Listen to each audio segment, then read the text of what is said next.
עושה שלום במרומיו.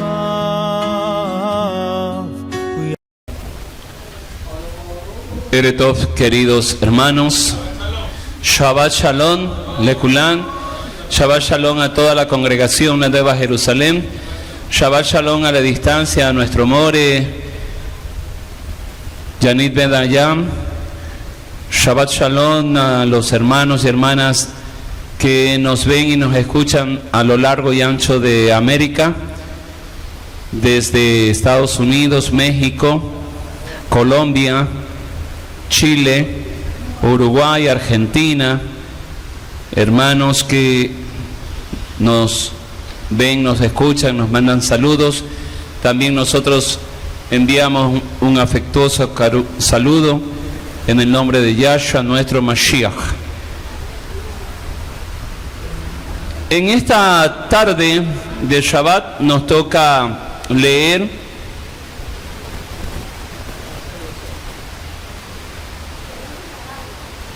y conocer la parashá número 18, que tiene por nombre Mishpatim, que significa decretos, estatutos, leyes, ordenanzas, veredictos. Esta parashá se extiende desde Shemot, Éxodo, capítulo 21, desde el versículo 1 hasta Shemot, Éxodo, capítulo 24, versículo 18. Tenemos como lecturas paralelas al profeta Jeremías, capítulo 34, versículos del 8 al 22, Jeremías capítulo 35, versículos 16 al 19, y Proverbios 3, versículos 9 al 10. Esta parashá está dividida en tres partes. La primera parte contempla los decretos para regular el pecado y establecer la justicia social. Y está en Éxodo capítulo 21, versículo 1, hasta Éxodo capítulo 23, versículo 9. La segunda parte contempla Shemitah, el Shabbat y las tres fiestas de Adonai. Lo encontramos en Éxodo, capítulo 23, versículos del 10 al 19. La tercera parte, en que Israel acepta el pacto y luego Moisés pasa 40 días en la montaña. Eso está en Éxodo, Shemot 24, del 1 al 18.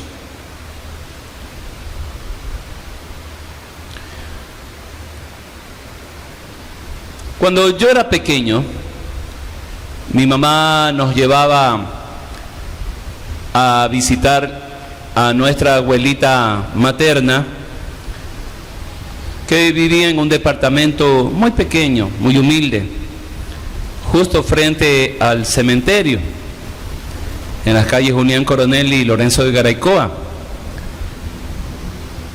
Y como tenía muchos primos, nosotros pasábamos, o a lo menos yo con mi hermano, el que me sigue, pues nos íbamos a pasear dentro del cementerio, subir el Cerro del Carmen, Cerro Santana, y algunas actividades más que me distraían y me divertían. Pero cuando a veces no estaban mis primos, mi abuelita me prestaba un libro pequeño, un libro negro, y la primera vez que yo lo abrí, yo vi pues en la contracarátula, o en las primeras páginas, ahí yo leí Historia Sagrada, así decía ese tema.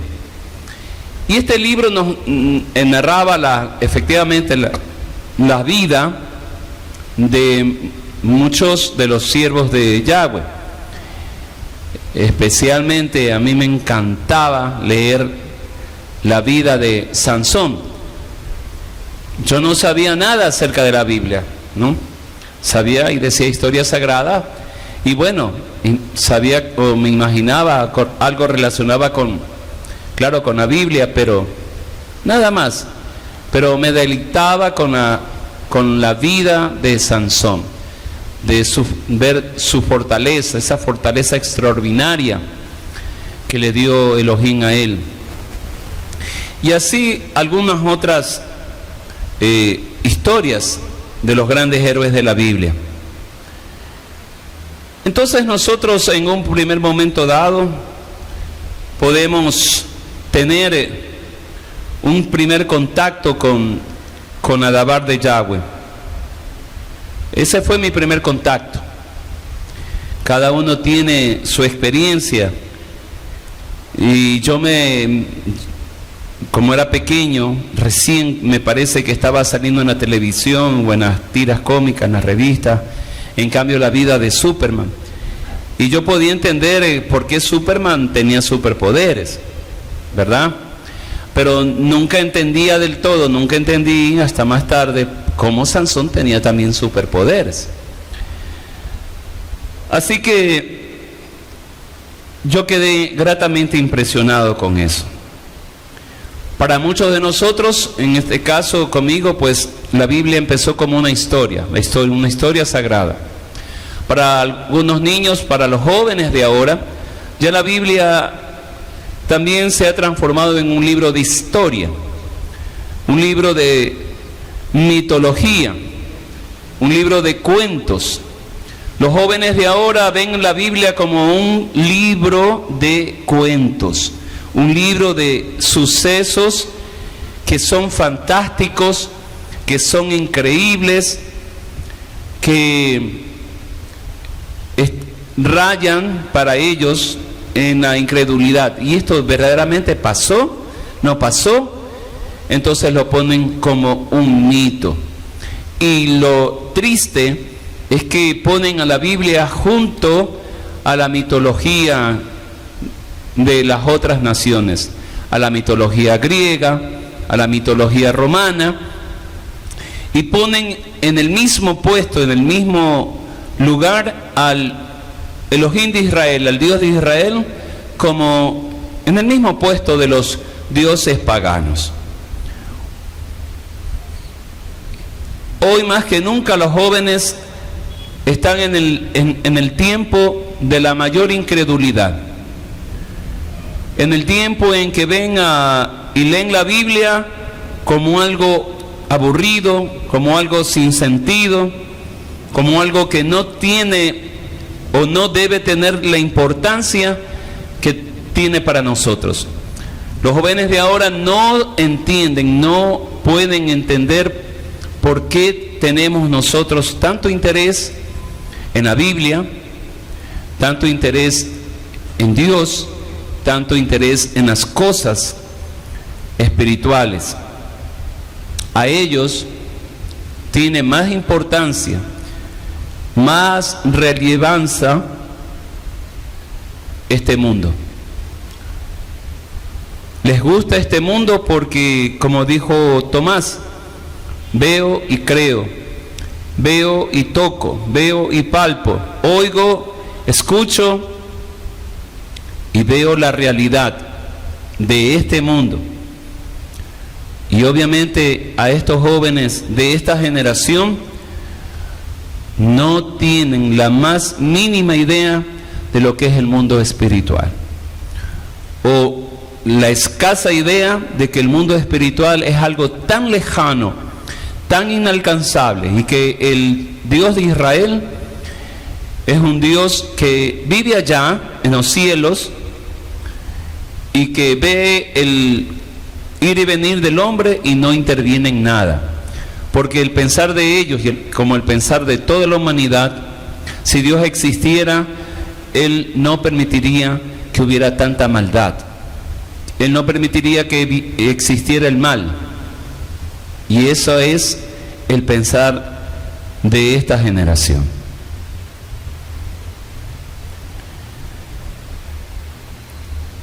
La Biblia entonces para unos puede ser un cuento de hadas, un libro de historia fabuloso, una mitología extraordinaria.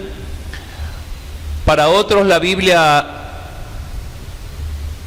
se encuadra o enseña o muestra o nos acomodamos con lo que nos enseña. La Biblia puede enseñar al rey como puede enseñar al más humilde de los siervos.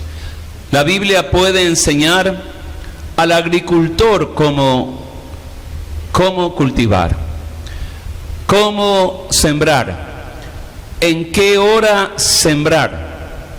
Cada vez que yo viajaba con muchos ingenieros agrónomos, ingenieros agrícolas, sabían, el campesino ecuatoriano y el campesino, el agricultor, a lo menos de América, sabe la mejor hora, sabe que el mejor tiempo es la noche para cultivar tal o cual semilla.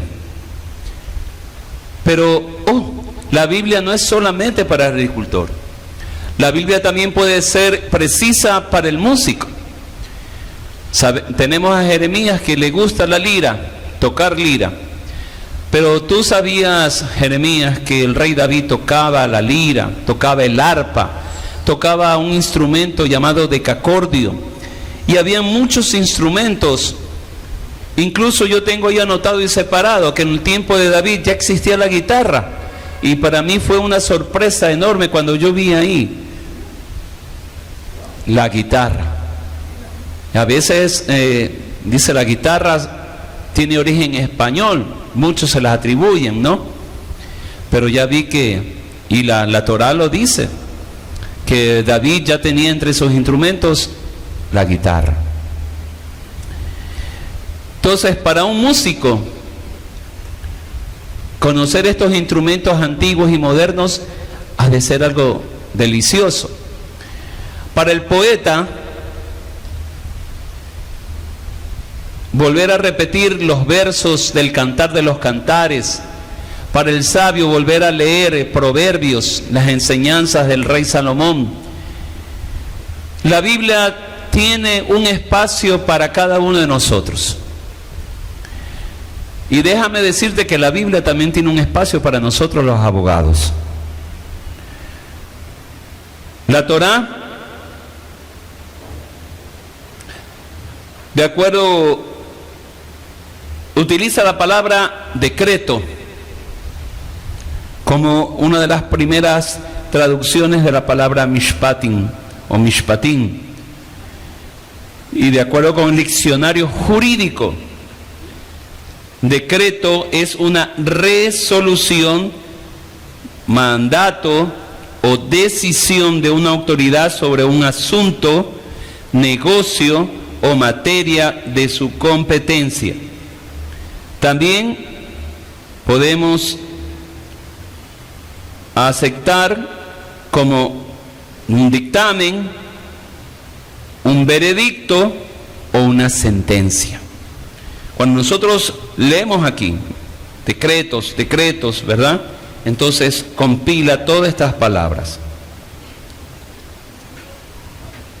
La Torá también es un código legal, hermanos, una constitución de leyes penales, civiles, patrimoniales, laborales y comerciales, que escritas en la mente y en el corazón del rey soberano para sus súbditos, para su pueblo.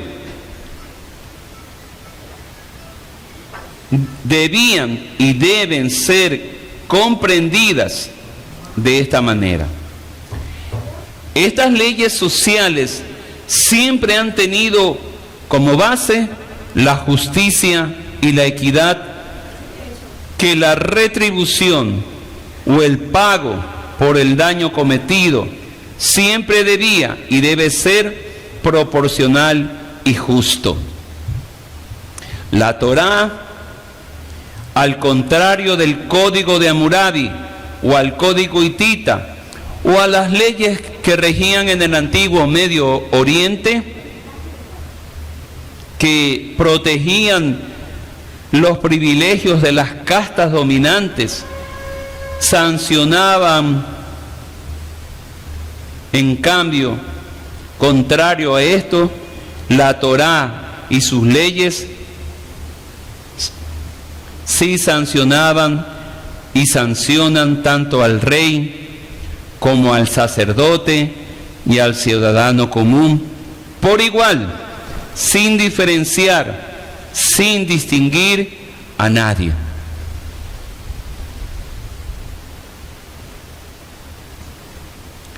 Estos códigos y leyes del Antiguo Oriente privilegiaban la tierra y su propiedad por encima de la vida de las personas. Yahweh privilegia la vida, el cuidado y la salud de las personas sin importar su condición social. Lo mismo se interesaba por un esclavo, un extranjero o un natural. ¿Dónde podemos encontrar el código legal bíblico? Lo vamos a encontrar en Shemot, en Éxodo capítulo 21 a Éxodo capítulo 23. Aquí en este libro y en este capítulo es donde vamos a encontrar el código real, en la constitución divina, la constitución del Rey de Reyes, del soberano. ¿Y cómo se llama este código legal?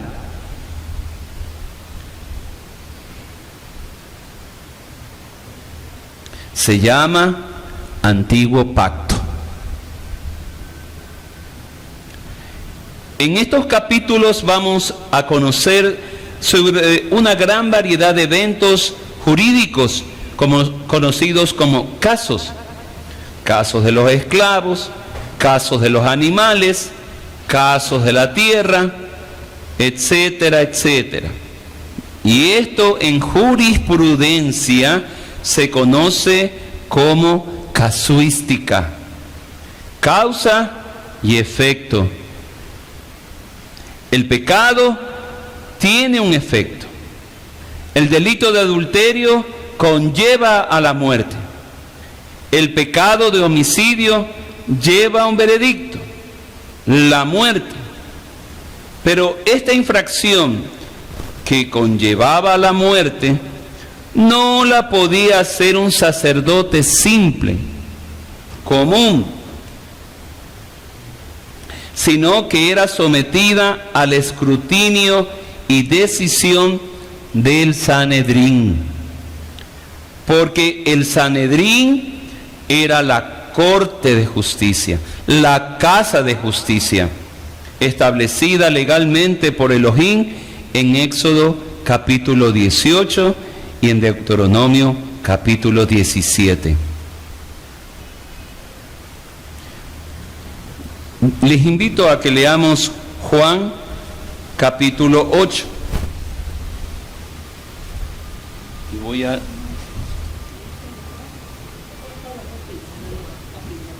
Juan capítulo 8, o Éxodo, ¿cuáles los? Ya. Éxodo 18 y Deuteronomio 17. Juan 8, ¿tiene usted mi Roe? Lea, por favor. Sí. El Juan 8, la mujer adúltera. Sí, todo.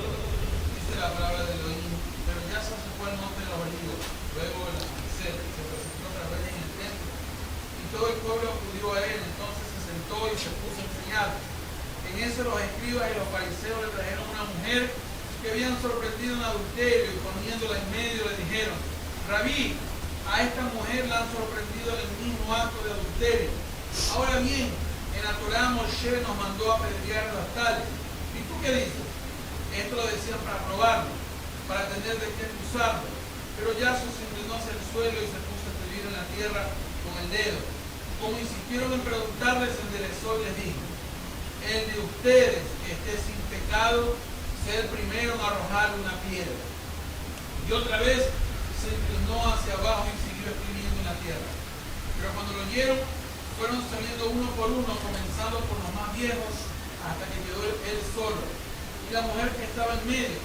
Entonces Yaso se enderezó y le preguntó: mujer, ¿dónde están? ¿Ninguno te ha condenado? Y ella dijo: ninguno, maestro. Entonces Yaso le dijo: yo tampoco te condeno. Vete y en adelante no peques más. Aleluya.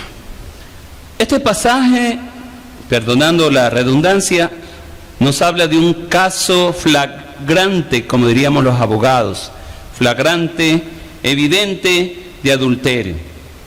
Pero realmente fue para probar a Yahshua, ver si él se constituía en un juez y si él asumiría la responsabilidad moral de dictar una sentencia de muerte. Esto ya lo habían orquestado los fariseos, porque vamos a ver algunos factores o algunos elementos. Miriam de Magdala, o como Reina Valera y las Biblias hispanas, españolas, castellanas, traducen como María Magdalena, Miriam de Magdala, sabía y aceptó ante Yahshua que era culpable. Yahshua obviamente sabía que ella era culpable. Es interesante observar que Yahshua resalta dos aspectos fundamentales para condenar a muerte a una persona. Primero, condiciona al que esté sin pecado. Todos desobedecemos la ley de Elohim, unos más, otros menos. Y los acusadores de Miriam de Magdala habían omitido un requisito legal previo y necesario para determinar su participación, mas no su culpabilidad total. Pregunto, ¿cuál crees tú que sea ese requisito que está en el procedimiento judicial universal? Los testigos. Gracias, hermana. Los testigos.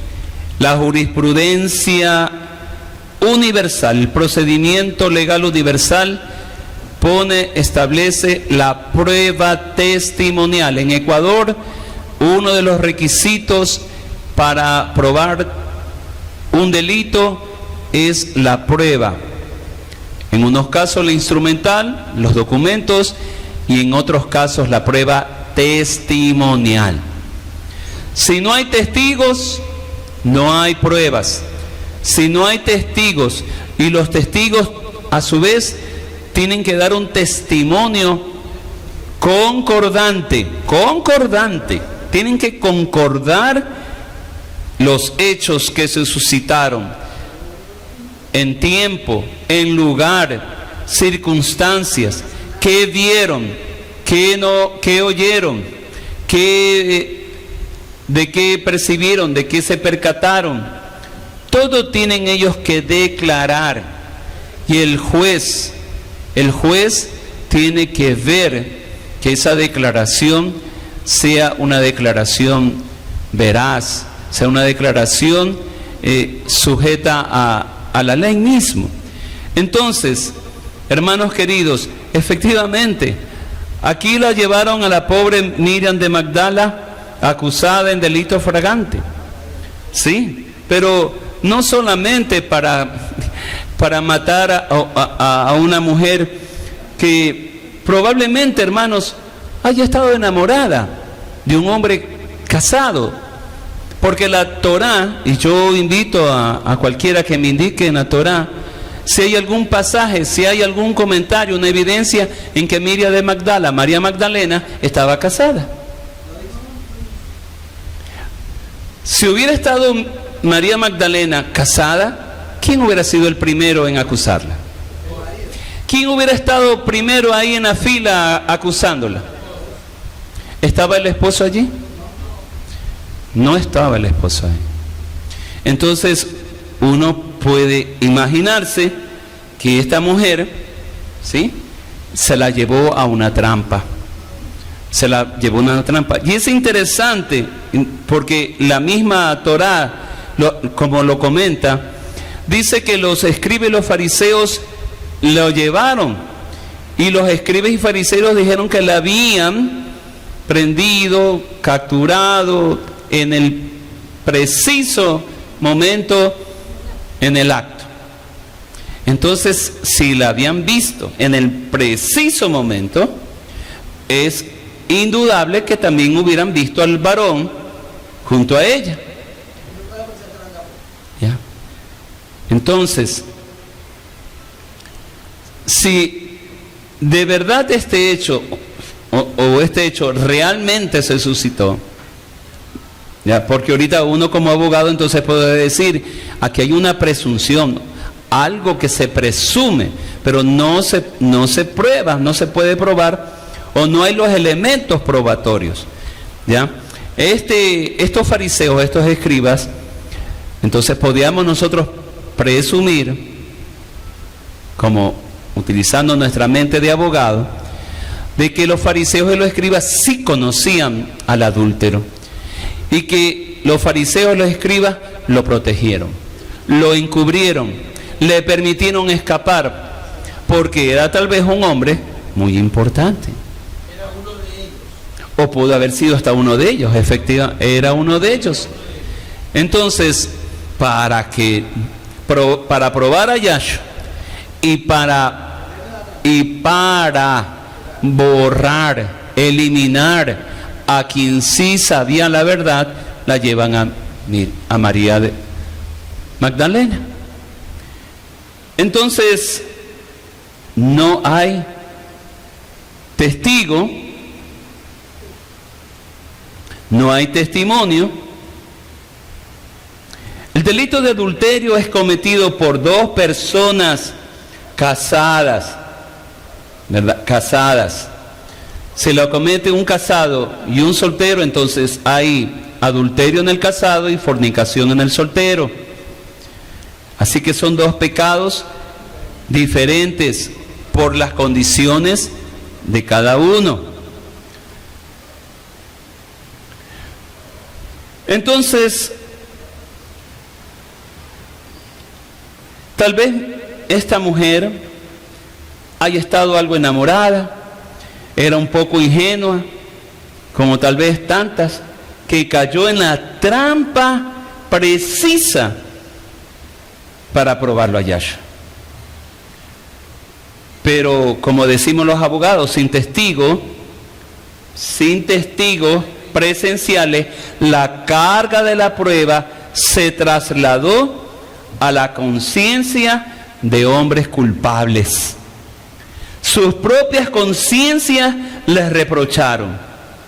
¿Tú la viste en el acto de adulterio?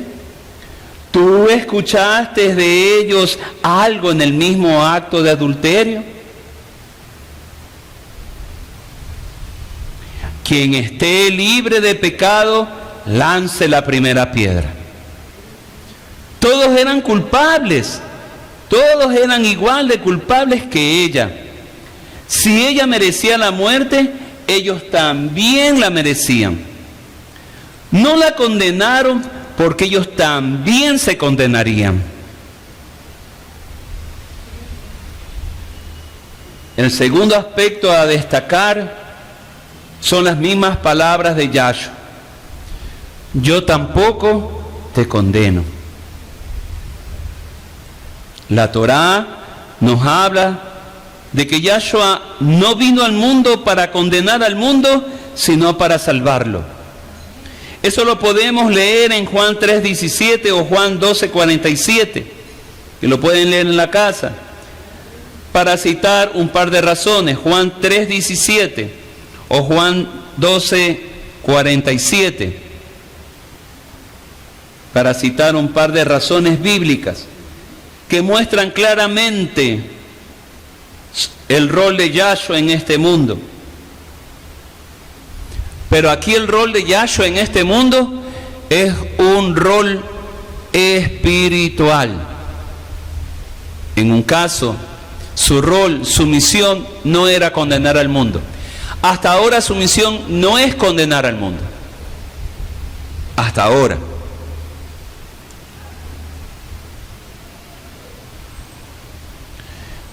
Pregunto, ¿por qué Yahshua, con toda la autoridad dada por el Padre, humanamente hablando, no podía juzgar ni condenar a los hombres? Yo quiero que por favor escuchar su respuesta. No, no, no. Hago la pregunta. ¿Por qué Yahshua, teniendo toda la autoridad, todo el poder dado por el Padre, humanamente hablando, humanamente, no podía juzgar ni condenar a los hombres? No. ¿De qué plan? No. El plan espiritual era salvar al mundo, pero humanamente Yahshua como rabí no podía condenar a nadie. ¿Por qué? Porque no había sido dado de como sumo sacerdote. No. Como digo a los muchachos, levanten la mano los que dicen sí, levanten la mano los que dicen no. Yahshua no podía condenarla a ella porque Yahshua no pertenecía al Sanedrín. Yahshua no era miembro del Sanedrín. Y anótalo si quieres. Humanamente hablando, Yahshua sabía su rol. Yahshua era un rabí, un maestro de la Torá. Pero Yahshua no era un sacerdote que estaba allí en el templo ejerciendo el sacerdocio y perteneciendo al Sanedrín. No era Yahshua miembro del Sanedrín.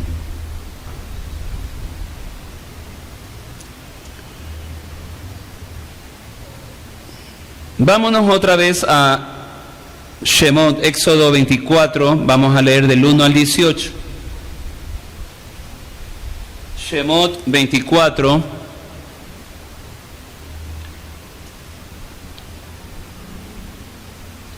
del 1 al 18. ¿Se lo tiene? Léalo por favor despacio. 24 del 1 al 18.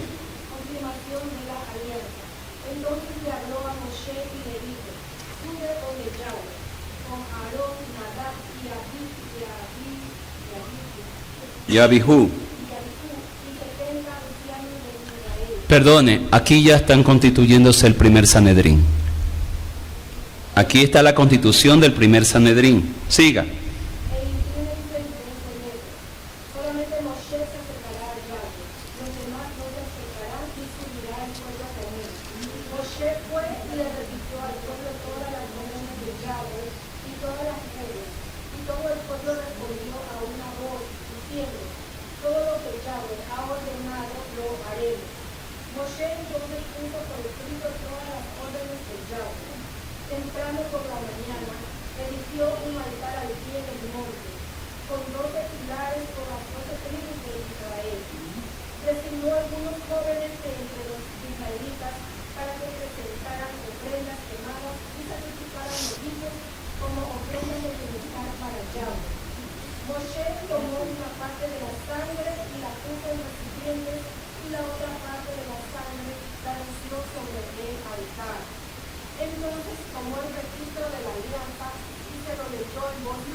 Y estos dijeron, todo lo que ha dicho Yahweh lo haremos y seremos obedientes. Moshe tomó la sangre y la roció sobre el pueblo y dijo: esta es la sangre de la alianza que hace ahora Yahweh con ustedes, relativa a todas estas órdenes. Entonces Moshe y Aarón y Nadab y Abihú y 70 ancianos de Israel subieron y persiguieron al Elohim de Israel. Bajo sus pies había una semejanza de un pavimento de zafiro, como el mismo cielo en pureza. Sin embargo, él no envió su mano contra los dirigentes de los israelitas. Ellos tuvieron una visión de Elohim y comieron y bebieron. Yahweh le dijo a Moshe: sube a mí en el monte y espera allí, y te daré las tablas de piedra con las enseñanzas y mandamientos que he escrito para instruirlos. Así que Moshe y su ayudante Yahoshua se levantaron y Moshe subió al monte de Elohim.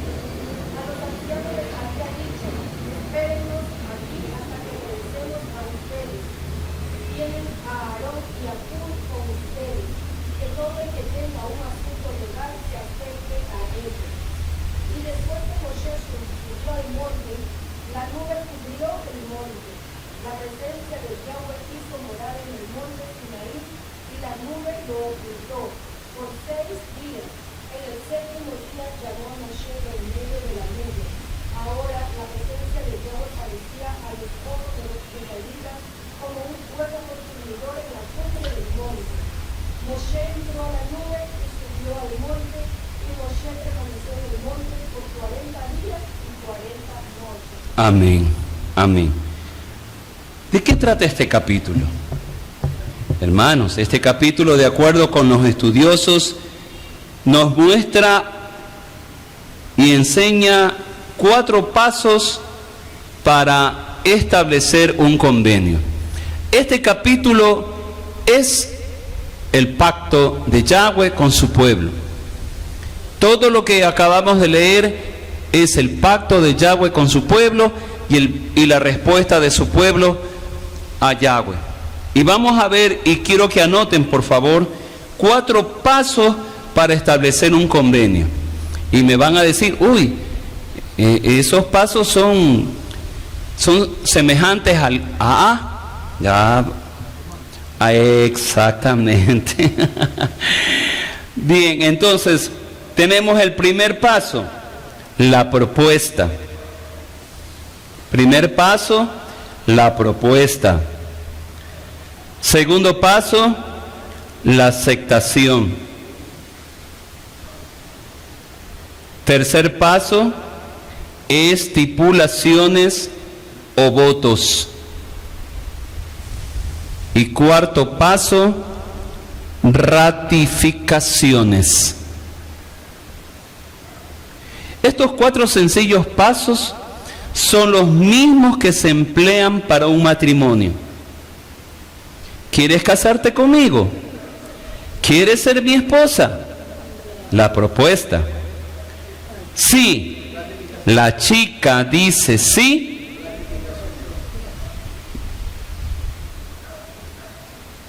Entonces esa propuesta es aceptada. Aceptación. Yo prometo amarte, cuidarte, serte fiel, etcétera, etcétera. Esas son las estipulaciones o los votos. Págame el celular. Me están llamando.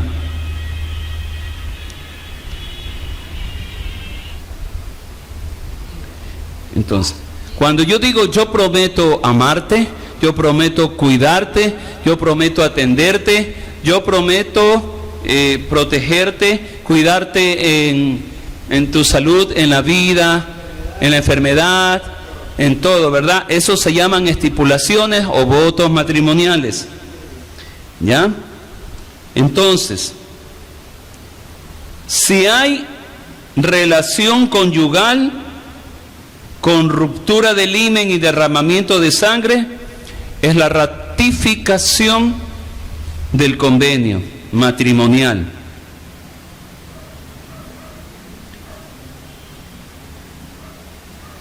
Lo mismo sucede cuando nosotros, en otros tiempos, en los tiempos de evangelizar, en los tiempos de evangelismo, nosotros veníamos y hablábamos con una persona y le preguntábamos, ¿quieres tener vida eterna? Entonces le hacíamos una propuesta, ¿no?, a esa persona. Sí, quiero tener vida eterna. Era la aceptación de esa persona. ¿Cuáles son las condiciones? ¿Cuáles son las estipulaciones para yo tener esa vida eterna que tú me estás enseñando o predicando? La Torá te dice, obedeces los decretos, los estatutos, las ordenanzas, las leyes de Yahweh. El catolicismo te dice, obedece al Papa y cumple sus bulas, cumple sus ordenanzas, cumple lo que él escriba y mande a obedecer. El cristianismo te dice, nada. ¿Cómo que nada? Nada, porque para ellos la ley ha sido abolida. Cásate con Cristo, pero puedes amar y tener relaciones con otros señores. Es lo mismo que un novio, un hombre recién casado puede decir, está bien, yo me he casado contigo, yo te amo, todo, pero si pasa a mi lado otra mujer, yo puedo tener relaciones con ella. Entonces, eso, hermano, es absurdo, es incoherente, ¿verdad? Es algo ilógico, porque una de esas estipulaciones o votos también se estila el ser fiel a su esposo, ser fiel a su esposa, fiel en los sentimientos, fiel en los pensamientos, fiel en su cuerpo, con quien se relaciona. Entonces, los esposos solamente tienen entonces y guardan y se mantienen fidelidad por las condiciones. Por eso vemos ahora que el joven, los matrimonios de ahora, se casan, pero no cumplen los votos. En sus votos y estipulaciones no hay el compromiso de fidelidad, el compromiso de ser fiel. Otra circunstancia que vemos, no hay la ratificación de este convenio, que es el derramamiento de sangre. Y vamos a ver que es importante el derramamiento de sangre.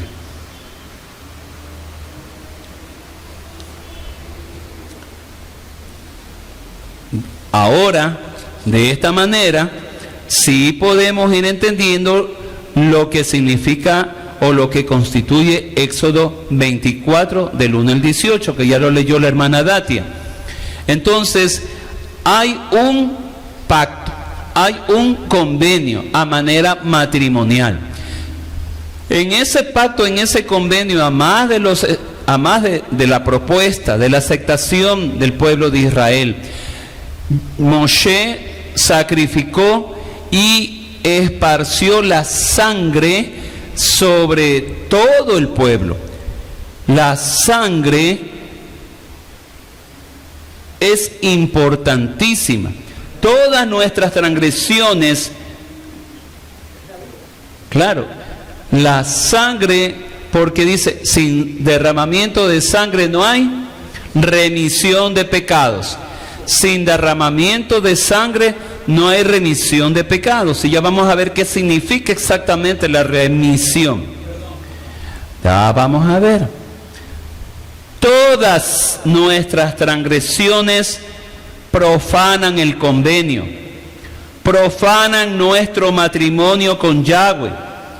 Cuando rechazamos a nuestro Ishi, a nuestro esposo, para ir y tener otro marido o maridos, Baales, cometemos adulterio, somos adúlteros y estamos condenados a la muerte por profanar el convenio matrimonial. ¿Comprendes? ¿Comprendes ahora el convenio que has hecho con Yahweh? ¿Lo comprendes? ¿Sí o no? Toda la vida nos enseñaron muchas cosas. Pero hasta el día de hoy, a pesar de que sabíamos y escuchábamos el antiguo pacto, nuevo pacto, el Antiguo Testamento, Nuevo Testamento, ¿verdad? Pero no sabíamos exactamente qué es un convenio, qué características tiene ese convenio, y qué significa el convenio para Yahweh y qué significa el convenio para nosotros. Yahweh se casó con nosotros y nosotros nos casamos con Yahweh. Y si tú vas a decirme que no te has casado con Yahweh, déjame decirte que entonces estás mal. Estás aquí pasando el tiempo. Has pasado el tiempo por gusto de estos 15 años, 16, 20, 36. Porque el convenio de nuestros padres que hicieron en el monte Sinaí es eterno. Nosotros lo heredamos. Nosotros heredamos el convenio. Nosotros somos herederos de ese pacto. Herederos. Nosotros hemos hecho, aunque no lo firmamos, aunque no lo dijimos, aunque no lo expresamos, aunque en ningún momento durante estos 15 años o más años nos dijeron, ¿sabes qué? Este es el convenio.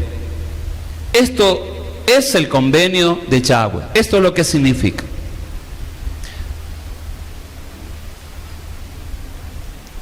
Si tú no lo entiendes, pídele por favor al Ruach HaKodesh que te haga comprender. Vas a ser lapidado, vas a ser lapidada por cometer el pecado de adulterio si rompes este convenio, si rompes este pacto. ¿Hay marcha atrás? Sí, hay marcha atrás. ¿Y cuándo hicieron esa marcha atrás? Vas a ver. Vas a ver. Hebreos 9:19 nos habla de una alianza previa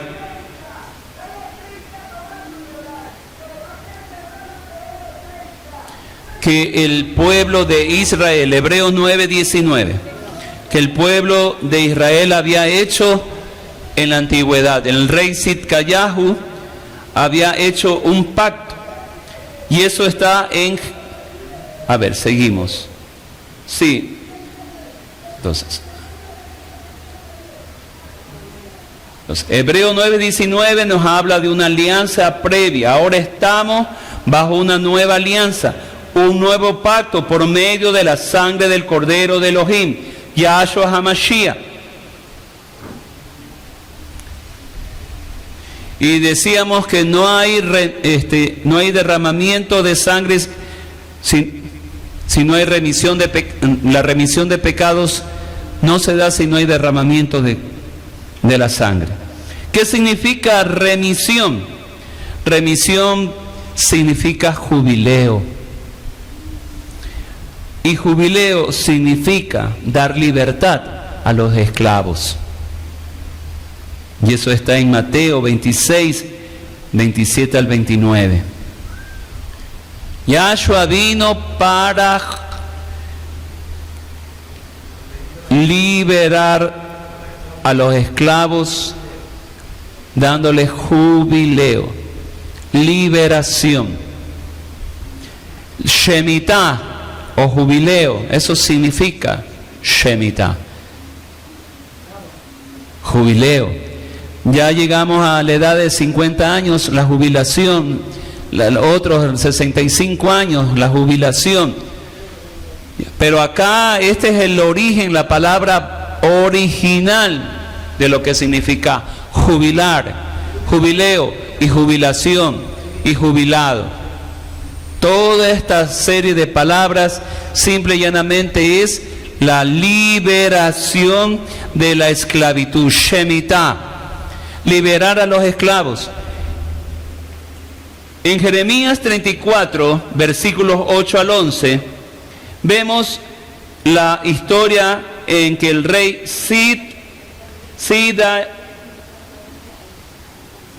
Sidkiyahu había hecho un convenio con todo el pueblo para promulgarles libertad a los esclavos y esclavas israelitas hebreos.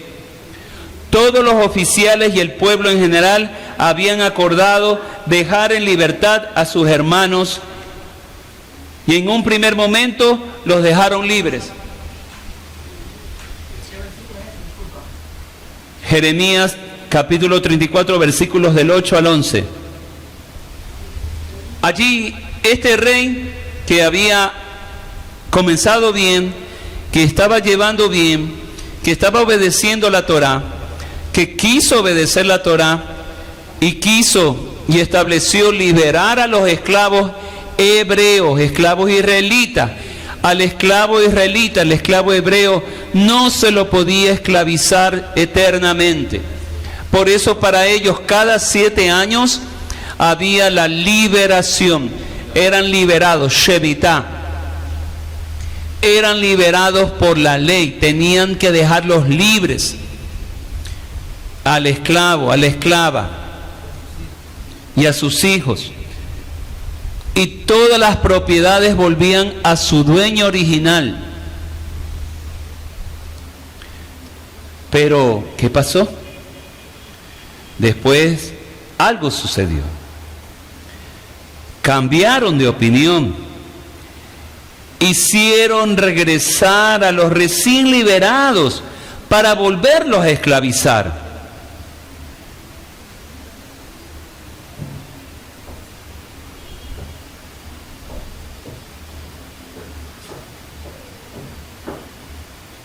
Pero, ¿qué hicieron los oficiales? ¿Qué hizo el pueblo? Incumplieron el convenio. Declararon de manera unilateral, como decimos los abogados, invalidado el pacto con su Elohim. ¿Y qué dijo Elohim? ¿Qué dijo Yahweh? El versículo 16 nos dice que ellos profanaron su nombre. Y profanar, para que entiendas bien su significado, quiere decir tratar con irreverencia lo sagrado, aplicar a usos profanos las cosas sagradas, prostituir lo digno de respeto. Este incumplimiento al convenio, esta proclamación, esta profanación a su santo nombre, les acarrió ser entregados a la espada, a la pestilencia y al hambre. Yahweh los entregó a la muerte. Y en el libro del profeta Jeremías, capítulo 35, versículos 16 y 19, vemos el contraste de la obediencia de una familia, la familia de los recabitas,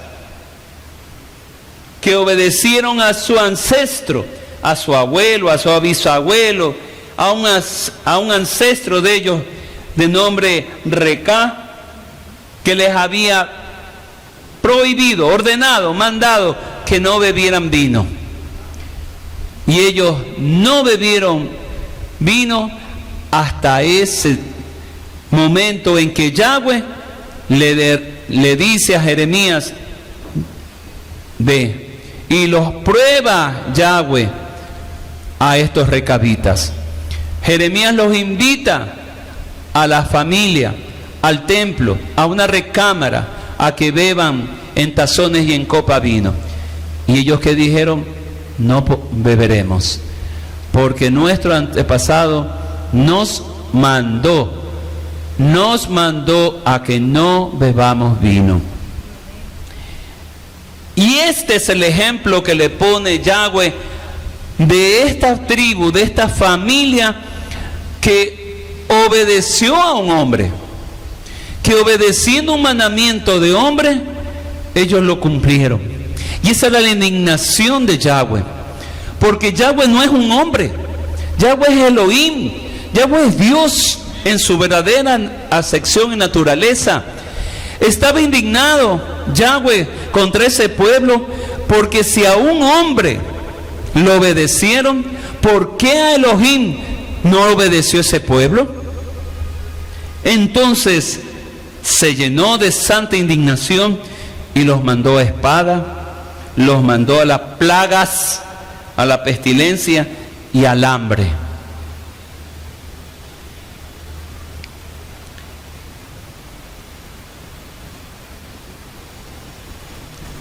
Para terminar, ¿qué más te pide Yahweh? Ya te ha mostrado en su convenio qué es lo que tú necesitas, ¿verdad? ¿Qué más te pide Yahweh? Vamos a Proverbios y terminamos con Proverbios 3, del 9 al 10. Proverbios 3, los versículos 9 y 10. Quien encuentre primero, por favor, lea. Proverbios 3, 9, 10.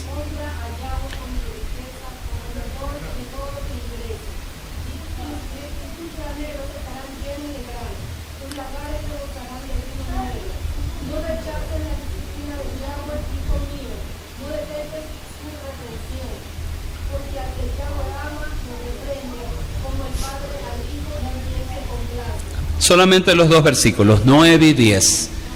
Que repita, por favor. Honra a Yahweh con tus bienes. Honra a Yahweh con el dinero que recibes. Honra a Yahweh con las propiedades que tengas. Honra a Yahweh con los bienes materiales que tiene, que Él te ha dado. Hónralo. Si tú lo honras, el versículo 10 que dice, tus graneros están vacíos, tienes hambre, tienes necesidad, tienes pobreza, tienes mucha necesidad, tienes hambre, porque tú has incumplido el convenio con Yahweh. Yahweh no te ha, por misericordia de Yahshua, no te ha mandado espada, pero sí te puede mandar plagas, sí te puede mandar hambruna, y de hecho te va a mandar plagas y hambruna en estos tiempos, porque tú no has cumplido con el convenio que Él ha hecho contigo. Por eso lo que dijo Yahweh, el Ruach en la mañana, ustedes de boca me adoran porque ustedes no cumplen con el convenio, con el pacto de Yahweh, celebrado con sus padres a través de ellos y a través de las edades. Shabbat Shalom.